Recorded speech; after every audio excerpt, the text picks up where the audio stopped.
Now, Prof, you also you're a professor of counseling psychology. Yes. At the University of Lagos. Yes. You came out at the inaugural lecture about 2 years ago with what I call it, a master blast. A 60-page pounder, where you try to let us understand that many of us actually need counseling.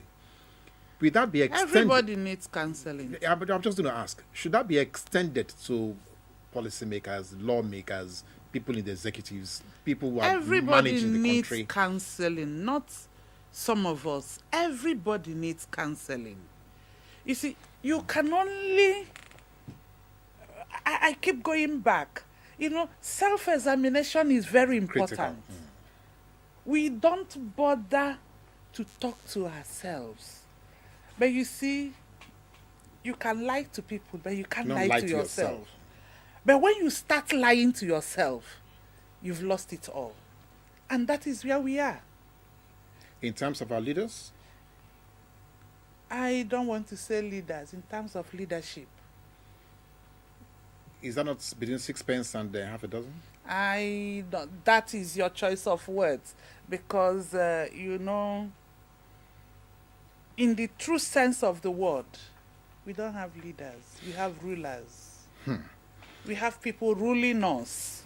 We don't have leaders. Leaders are supposed to be exemplary. Leaders are supposed to project such wonderful traits that we have to emulate.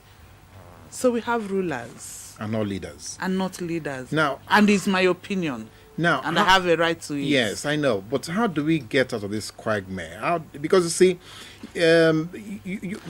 we have to tell ourselves the truth. How do you get out of this quagmire? Are you getting out? Have you accepted there's quagmire?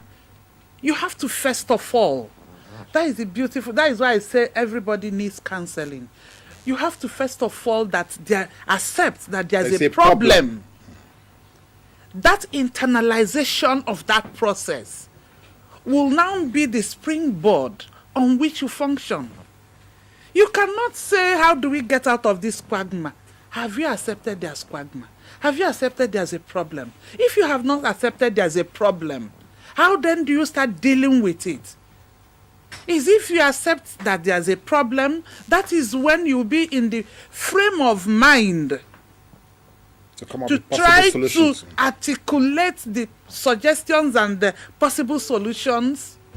But if you have not, and I repeat, if you have not accepted there's a problem, and if you are externalizing that problem, if you are saying it's these people who are causing it, I have this problem is because of Fola. Fola has created this thing for me, and I have not bothered to look at my contribution to the whole process. Until we do that, you can't talk about getting out of the quagmire. Now, I don't want to keep painting this negative picture, but recently, University of Ife reported that barely 44 out of over 3,000 students who wrote the post-UME came out with over 300 points. I'm saying only 44 out of 3,000. What kind of indicator is that? But that is very wonderful. Excuse me? Yes.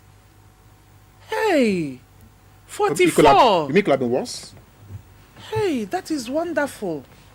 Prof. Yes, they should be applauded. That they got such crop of intelligent people. 44? That is wonderful. No, this is not. So, on a global scale, where do we stand? If 44... The global scale is not for us. If the global scale is for us, we will do the needful. And what is the needful? The people that you are talking, the 44 people that scored 300 and above out of 3,000 plus are perhaps the very minute number that had proper process of education.